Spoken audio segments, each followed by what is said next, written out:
Еще в октябре 2011 года между Государственным внебюджетным фондом инвалидов Абхазии и региональной общественной организацией защитников Приднестровья было подписано соглашение о дружбе и взаимопомощи. В рамках этого соглашения началось сотрудничество. В частности, инвалидам первой и второй групп Николаю Кушниру и Александру Полякову в Центре протезирования в Гагре сделали протезы. После встречи с президентом, нашим президентом Приднестровской Молдавской Республики, он понял нас и поднял вопрос при встрече с руководством Абхазии о продолжении протезирования инвалидов, потому что после первого протезирования это дело немножко затихло.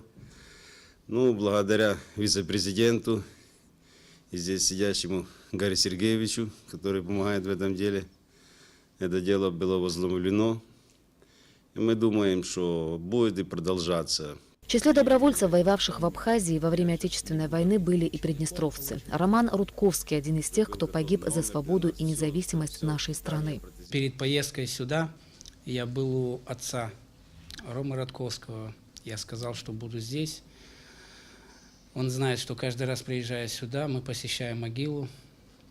Мы были и в этот раз. И по приезду домой обязательно зайду.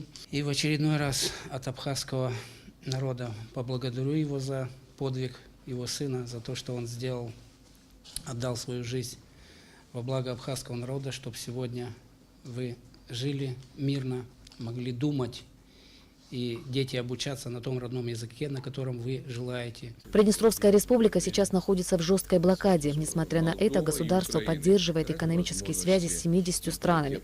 В республике активно развивается промышленность, сельское хозяйство, а также санаторное лечение. Большой популярностью пользуются так называемые радоновые ванны.